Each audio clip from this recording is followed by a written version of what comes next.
The sea has a way of holding promises, swallowing them whole until the tide decides to spit them back out. For me, that promise was Ilara. We stood on this very pier 5 years ago, her hands clutching mine, her eyes shimmering like the sun on the water. "Come back to me, Liam," she whispered, the wind whipping her hair across her face. "I'll wait, I promise." I kissed her, tasting the salt of her tears and the sea spray on her lips.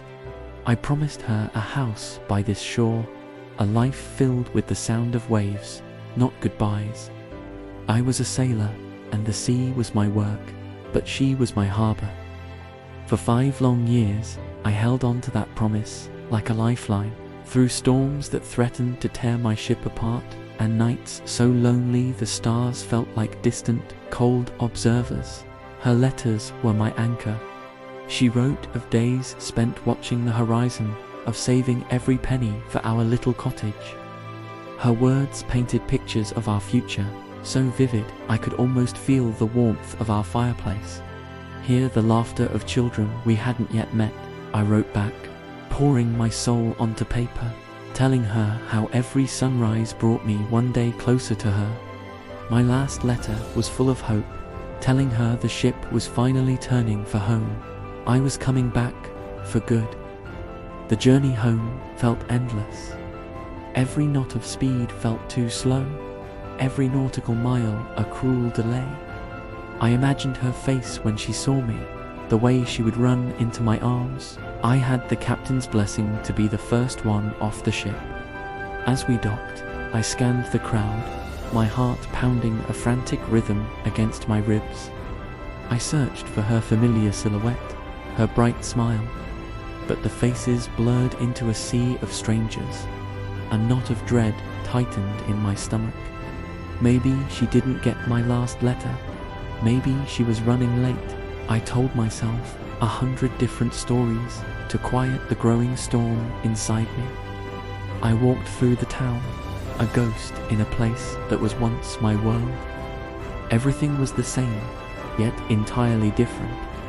I made my way to her small house, the one with the blue door she loved so much.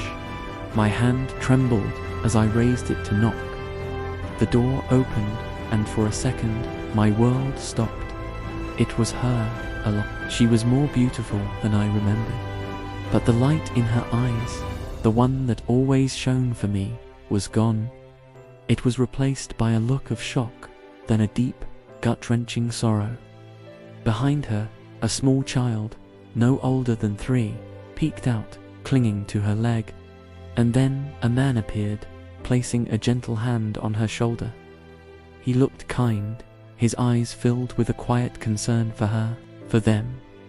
The truth hit me with the force of a rogue wave, knocking the air from my lungs. I didn't need her to say the words. I saw it all in her tear-filled eyes.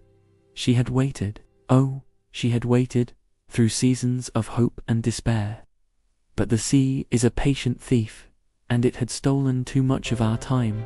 A harsh winter, a sickness, a helping hand from a kind neighbor. Life had happened while I was away. Survival had a price, and that price was our promise. She finally spoke, her voice a broken whisper. Liam, I couldn't. The unspoken words hung in the air between us. I couldn't wait forever. I couldn't face the storms alone anymore. I nodded, a single, devastating motion. There was no anger, no blame, only a profound, bottomless sadness. The sea had kept me from her, and in the end, it was the land that had taken her from me. I had crossed an ocean to come home, only to find that my harbor was gone, now a safe haven for someone else. I turned and walked away, leaving the life I had promised her behind, a dream lost to the tides of time. Some promises aren't broken, they just drift away, carried off by a current you can never fight. Thank you for watching. Please subscribe for more if you enjoy this. Like and share if this story resonated with you. See you in the next one.